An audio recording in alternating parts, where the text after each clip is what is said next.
Good morning to all of you students.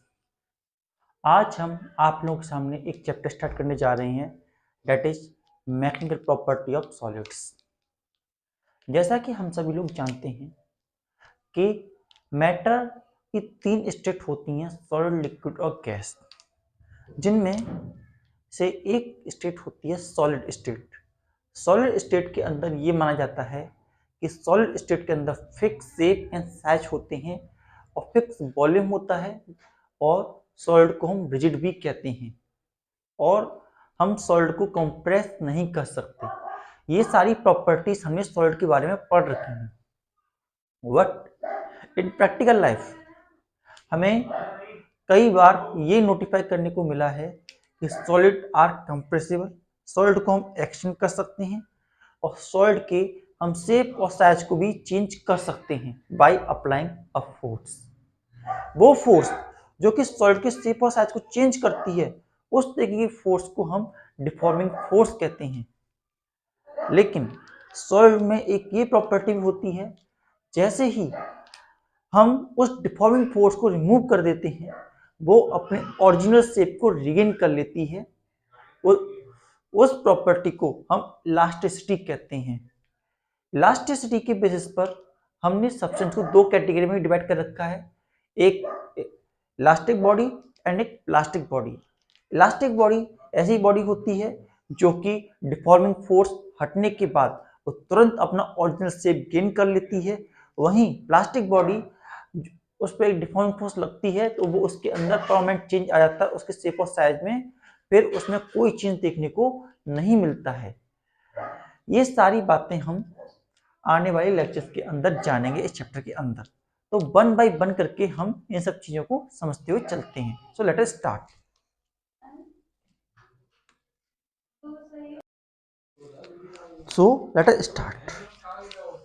We have deforming force. सबसे पहला topic है deforming force. Deforming force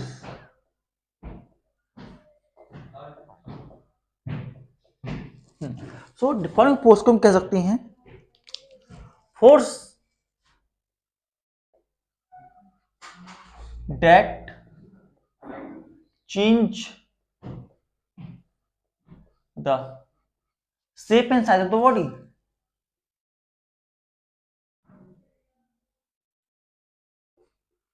Shape and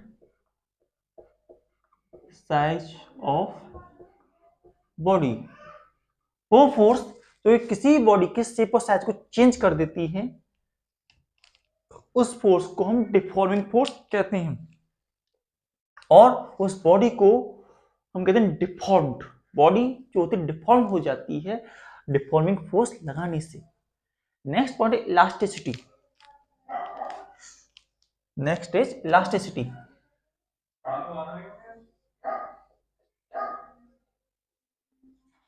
elasticity को हम ये कह सकते हैं वो प्रॉपर्टी जिसकी वजह से जो बॉडी होती है अपनी ओरिजिनल शेप को रिगेन कर लेती है after the removal of deforming force.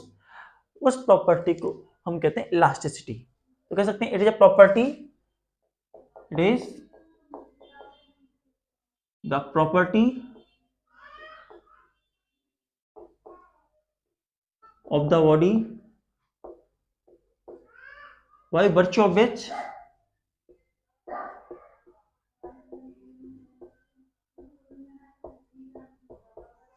body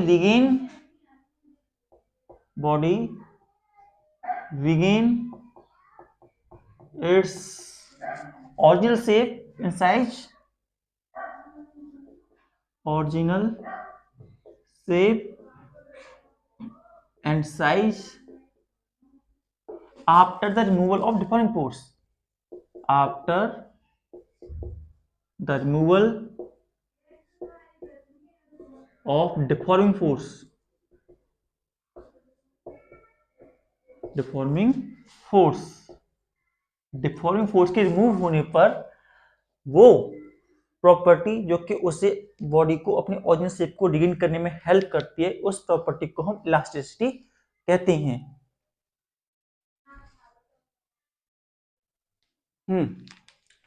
on the basis of elasticity हमने बॉडीज को 2 कैटेगरी में डिवाइड कर रखा है. First one is perfectly elastic body and second one is perfectly plastic body. So on the basis of elasticity, on the basis of elasticity,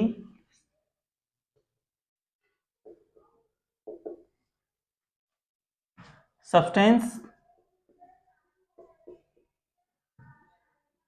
are divided into 2 categories.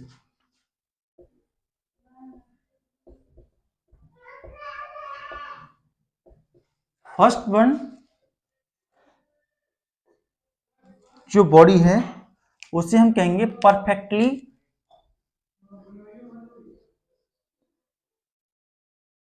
Elastic body. Elastic body, perfectly elastic body.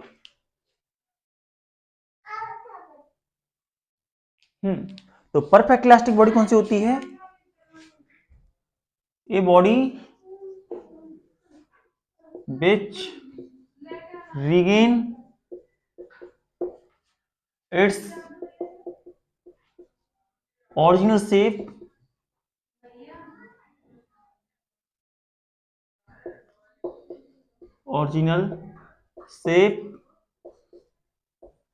after the removal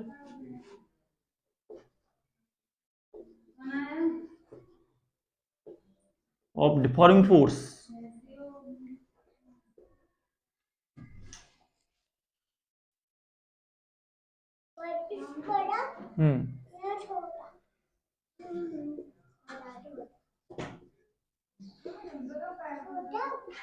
ऐसी body जो कि deforming force हटने के तुरंत बाद अपना original shape regain कर लेती है, ऐसी बॉडी को हम कहते हैं perfectly elastic body.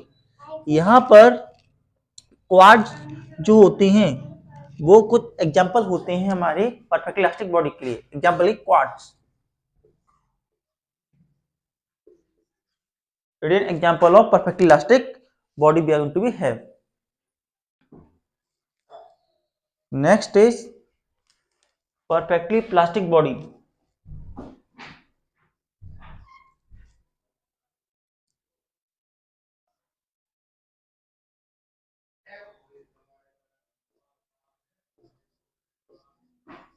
Perfectly plastic body.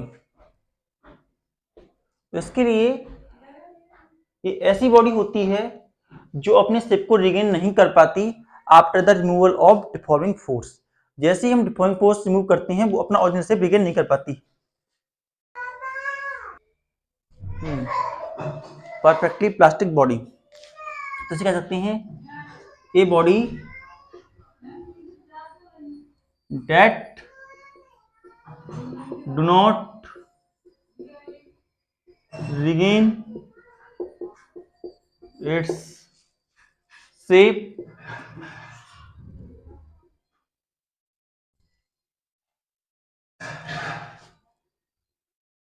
After removal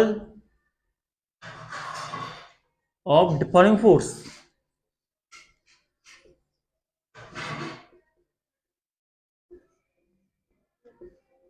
deforming force के रिमूव होने के बावजूद भी अगर कोई बॉडी अपना ओरिजिनल शेप रिगेन नहीं कर पाती तो ऐसी बॉडी को हम परफेक्टली प्लास्टिक बॉडी कहेंगे. इसके एग्जांपल जो होते हैं हमारे पास, एग्जांपल के लिए पैराफिन, बैक्स, ये कुछ एग्जांपल होते हैं. Mud,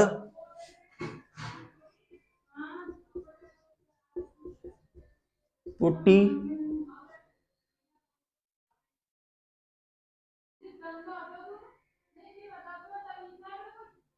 paraffin, wax, mud, putty, ये सब जो होते हैं ये परफेक्टली प्लास्टिक बॉडी होते हैं. दीज ऑल आर टर्म है perfectly plastic bodies. So last के बेसिस पर हम इस कैटेगरी में डिवाइड करते हैं. Next term is elastic limit.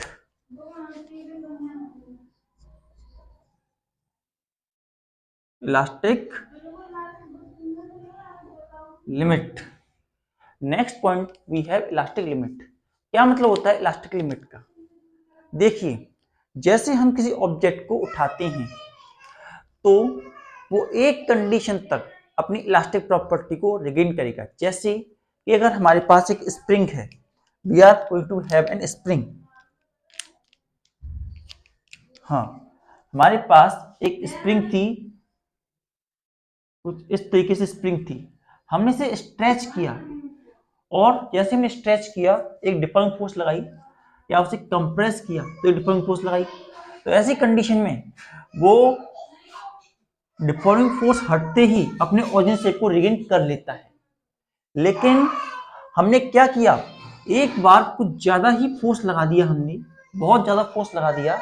तो बहुत ज्यादा फोर्स लगाने की वजह से अब उसने अपना ओरिजिनल शेप, इतना फोर्स लग गया कि उसमें परमानेंट डिफॉर्मेशन हो गया, परमानेंट सेट हो गया। अब वो अपना ओरिजिनल शेप दोबारा रिगेन नहीं कर सकता। तो हर बॉडी की एक लिमिट होती है, इलास्टिसिटी की लिमिट होती है, जिस पर वो अपने ओरिजिनल शेप को रिगेन कर सकता है, और उसके अबव वो अपने ओरिजिनल शेप को रिगेन नहीं कर सकता। वो मैक्सिमम लिमिट किसी बॉडी की जिस तक अगर हम फोर्स लगाएं, डिफॉर्मिंग फोर्स लगाएं, तो वो अपने ओरिजिनल शेप को रिगेन कर ले, वो इलास्टिक लिमिट कहलाती है। तो हम इसे डिफाइन कैसे करेंगे? तो we are going to define it as elastic limit. तो हम कह सकते हैं it is the upper limit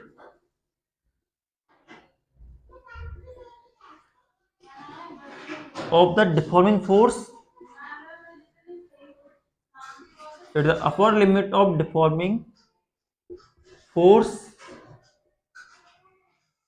ये अपर लिमिट होती है डिफॉर्मिंग फोर्स की, up to which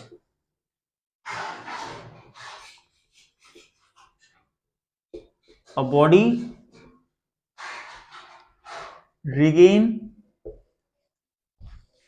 its original shape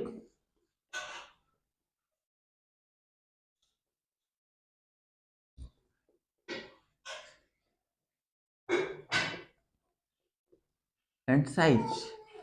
elastic limit जो होती है वो अपर लिमिट होती है जिस तक अगर हम फोर्स, डिफॉर्मिंग फोर्स लगाएं तो बॉडी अपना ओरिजिनल शेप रिगेन कर लेगी।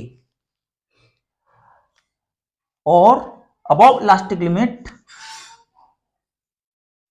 Above elastic limit, elastic limit अगर हम लगाते हैं, हाँ, if above elastic limit, if deforming force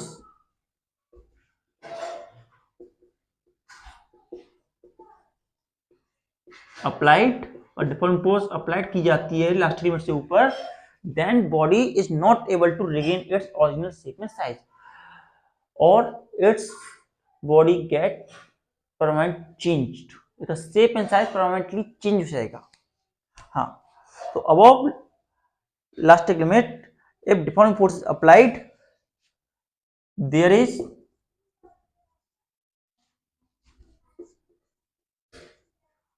permanent change in the shape and size, there is permanent change in shape and size of the body। तो ऐसी condition में body के shape and size में परमानेंट चेंज देखने को हमें मिलेगा। There is an permanent change going to be occurred with in our body, हमारी बॉडी के अंदर परमानेंट चेंज आ जाएगा।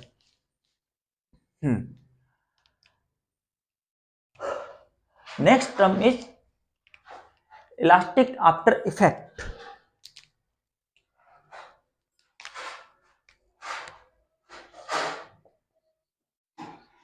इलास्टिक आफ्टर इफेक्ट, हाँ, इलास्टिक आफ्टर इफेक्ट। तो जैसा कि हम लोग जानते हैं, जब हम एक डिफॉर्मिंग फोर्स लगाते हैं और उसे रिमूव कर देते हैं, तो बॉडी एकदम से या 1 मिनट के अंदर ही अपने ओरिजिनल शेप को छोड़ करके जो डिफॉर्म फोर्स हुआ है अपने ओरिजिनल शेप में नहीं आ जाती है, उसे थोड़ा टाइम लगता है। और इसी फिनोमेना को हम इलास्टिक आफ्टर इफेक्ट कहते हैं, that delay of an body to obtain its original shape after the removal of deforming force, उसी को क्या बोलते हैं, इलास्टिक आफ्टर इफेक्ट। सो लिखते हैं इसे भी। हाँ, तो हम कह सकते हैं temporary delay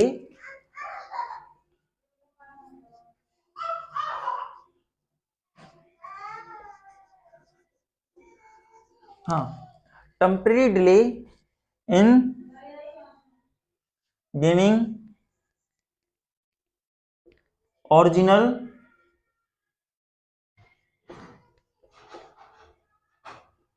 shape and size, temporary delay in gaining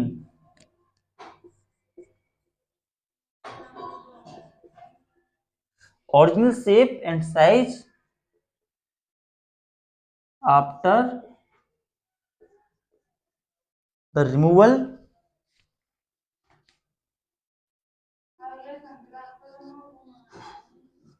of deforming force।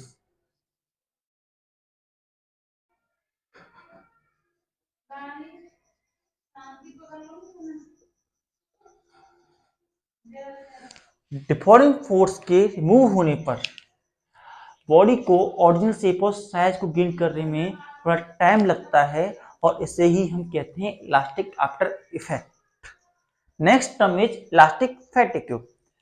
अब देखिए, हम किसी भी इलास्टिक बॉडी को लगातार यूज करते हैं, लगातार यूज करते रहें, तो विद द कंटिन्यूस यूज जो बॉडी होती है हमारी वो लेस इलास्टिक हो जाती है, our body become less elastic, and that phenomenon is called elastic fatigue. इस फिनोमेना को ही हम इलास्टिक फैटिग कहते हैं।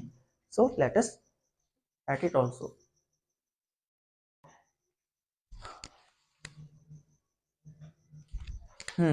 Next is elastic fatigue.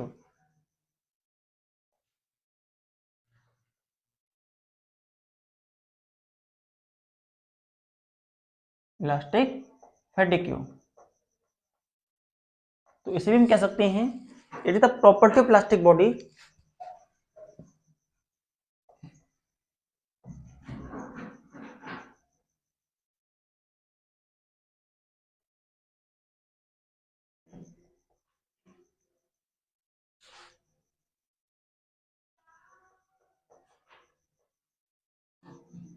the property of plastic body by virtue of which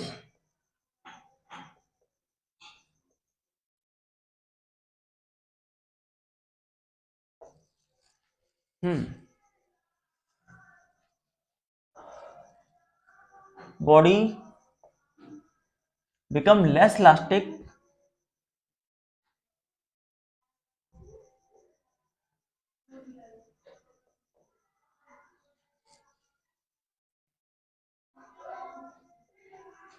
due to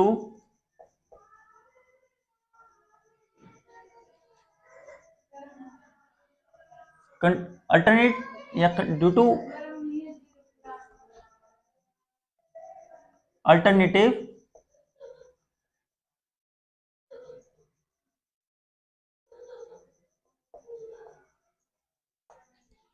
deforming force,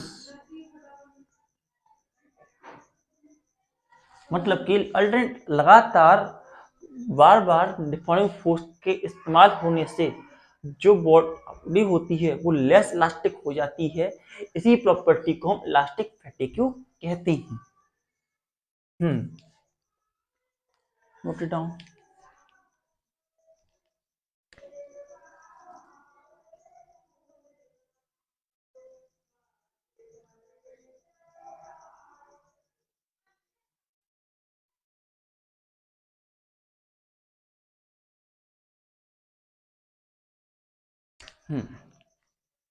इसके बाद इसको समझने के लिए हम एक क्यूब लेंगे और क्यूब की मदद से इसको हम समझने की कोशिश करते हैं।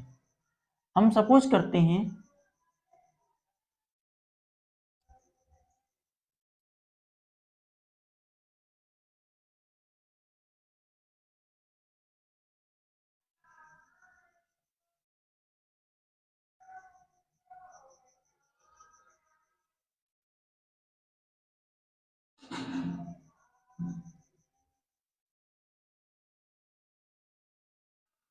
हमारे पास एक क्यूब है,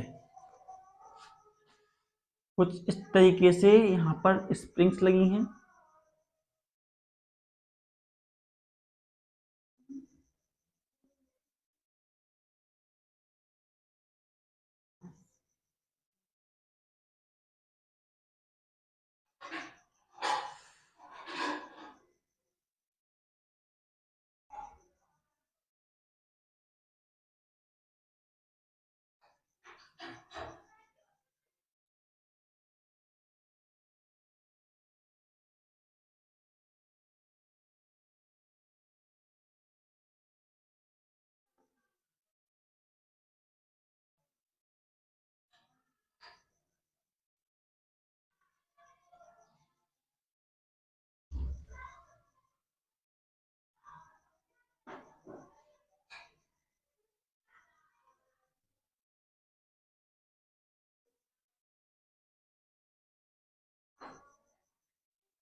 कुछ इस तरीके से अगर हम चाहें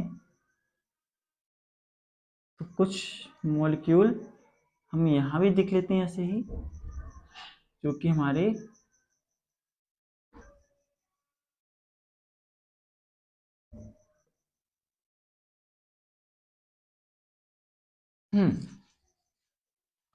हमारे पास ये एक क्यूब है। We are going to have that cube.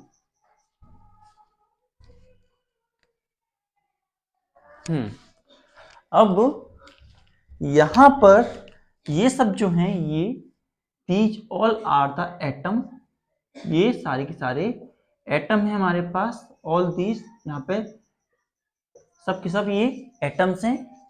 And ये जो है हमारे पास दीज आर द स्प्रिंग्स, ये स्प्रिंग हैं। ये स्प्रिंग जो सारी की सारी रखी हैं यहाँ पर, ये हमें वाइंडिंग एनर्जी दिखाएंगी रही हैं, या वाइंडिंग फोर्स या फोर्स ऑफ अट्रैक्शन, जो कि इन सभी एटम्स को आपस में वाइंड करके रखी हुई है, एटम मॉलिक्यूल वाइंड की हुई है। जब हम किसी एक एटम पर डिफॉर्मिंग फोर्स लगाते हैं, उसे खींचते हैं, तो उसको फोर्स लगाने से उसके शेप में कुछ चेंज आता है। There is a change in the shape of this cube. और जैसे ही इसके शेप में चेंज आता है, तो इसके अंदर एक रिस्टोरिंग फोर्स वर्क करने लगती है, जो कि बराबर होती है डिफॉर्मिंग फोर्स के। हम ये लिख सकते हैं, एक रिस्टोरिंग फोर्स वर्क करती है, रिस्टोरिंग फोर्स।